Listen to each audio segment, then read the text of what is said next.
Okay, let's go on to our dark sky background next. There's numerous ways to create a sky.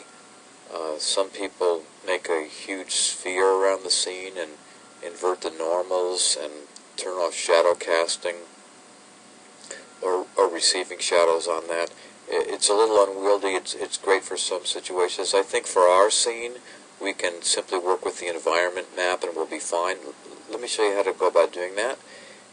If I go rendering environment, and instead of using just a color in the background like we have by default, a black, we select environment map where it says none. Click on that button and then pick gradient ramp.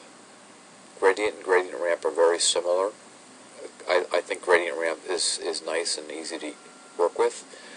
We can drag then this slot over to the material editor and drop it on any empty slot. We do not want to drop it on one of the ones that are already hot. Let's just drop down on an empty one and definitely hit instance, because this is the way we get this to talk to the environment.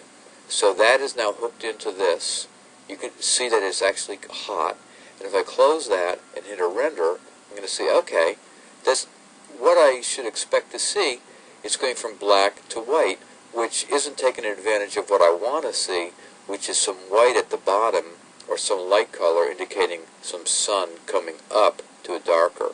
So the way to rotate it, or one of the ways, is to simply go here. And if I move that around, I can see I'm actually spinning that. If I double click it, I can see what's happening. So I want to get minus 90 going on, so I'm going from a light color to a darker color. And so if I render that, I'll see, yeah, that's actually what's happening. Now, what's bugging me now about this is that it's just too clean and blah. So there's a couple of things to do to break this up. One of them is, well, you know, I don't want to see white sky. I mean, what kind of sun would that be? I could get some sort of sunlight in here, you know, so I'm just playing with this.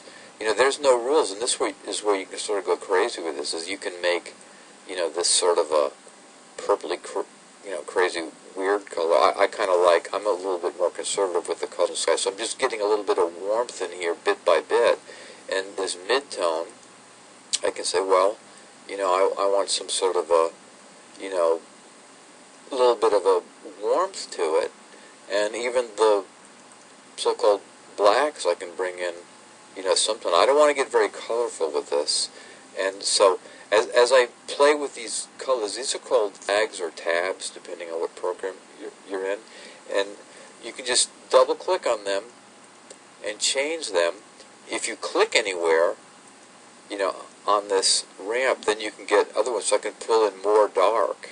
See, so you can really have a lot of fun with it. Just control the sky the way you want, and you know, if you think you've got too much of a tone in there, you can pull it back a little bit. So you're really flexible. The next thing you want to do is consider if you want a straight gradient. Is that too linear? Again, we're working with some very basic materials, but we want to have some sort of a fun with it.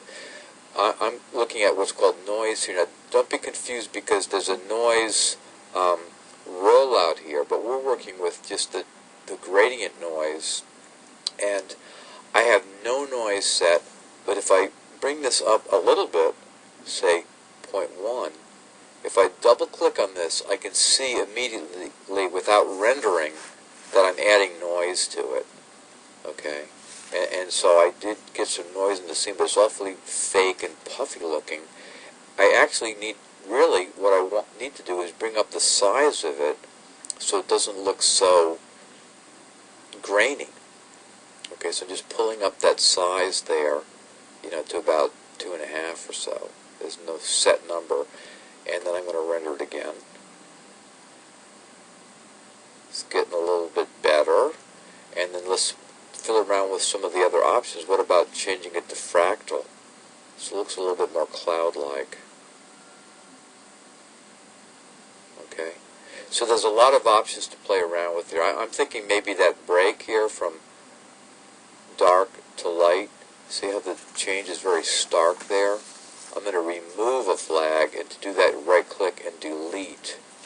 And then now immediately I can see I'm getting a smoother gradient. So if I close that render and render it again, I can see that's a nicer effect. So play with that and make that the way you want it to be. Get creative with it. That's the whole goal here, to make something that works for you.